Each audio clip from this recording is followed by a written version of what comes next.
বিভিন্ন জায়গায় স্থাপন করার শপথ।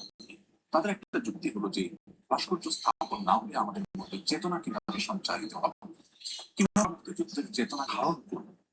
তাদের কাছে আমরা বিনীতভাবে প্রশ্ন রাখি, চেতনা খুঁজতে কি এখন অচেতন পদার্থের কাছে যেতে হবে? ভাস্কর্য তো একটি অচেতন পদার্থ। আমাদেরকে চেতনা খুঁজতে অচেতন পদার্থের গায়ে গিয়া ধাক্কা খেতে হবে, নাকি ওখানে গিয়ে ওইটার পায়ে হুমড়ি খেয়ে পড়তে হবে ও আমাদেরকে চেতনা দিবে? চেতনা কাকে বলে? চেতন কার আছে? চেতনা তারই আছে যে ব্যক্তি জীবিত। মৃতের তো কোনো চেতনা নাই।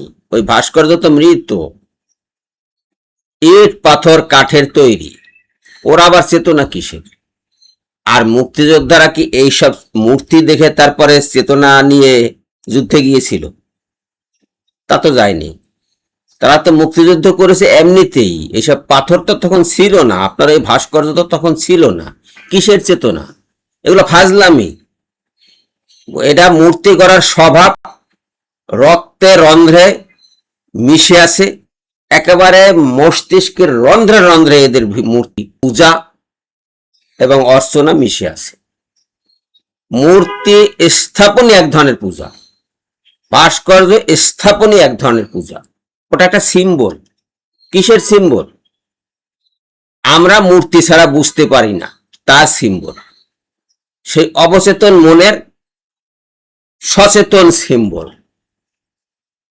এই মূর্তিগুলা যদি থাকে তাহলে কোনো না কোনো সময়ের গায়ে প্রথমে গিয়া মালা দিবে, তারপরে এখানে গিয়া চন্দন পরাবে, তারপর যখন এই মুক্তিযুদ্ধের স্মৃতিটা যখন মলিন হয়ে যাবে, ম্লান হয়ে যাবে, তখন ওই মূর্তির দোরগোড়ায় গিয়া পূজা শুরু করবে। সেই যে মূর্তি গড়ে পূজা শুরু করেছিল, প্রথম মূর্তি কার হয়েছে? হযরত ইদ্রিস আলাইহিস সালামের মূর্তি গড়ে তারপর পূজা করেছে। ইদ্রিস আলাইহিস সালাম বেহেশতে চলে গেলেন, শয়তান এসে ওদের মানে যারা ছিল তাদেরকে মূর্তি গড়ার সাজেশন দিল যে মূর্তি করো, তাহলে ওই মূর্তি সাক্ষী হবে তোমাদের। কিসের সাক্ষী? যে তোমরা তার দিন ধর্মে আসো, সেই সাক্ষী। যার চেতনা নাই সে আবার সাক্ষী হয় কি করে? যার চেতনা নাই সে আবার চেতনা দেয় কি করে? মুক্তিযোদ্ধারা কি এইসব মূর্তি দেখে যুদ্ধে গিয়েছিল? মুক্তিযুদ্ধে গিয়েছিল? যায়নি তো। একজন মুক্তিযোদ্ধা পাবেন না যে মূর্তি দেখেও যুদ্ধে গিয়েছিল। আজকে আপনাদের মূর্তি লাগে কেন? মুক্তিযুদ্ধের চেতনা ধারণ করতে। আমাদের তো লাগে না, আপনাদের লাগে কেন?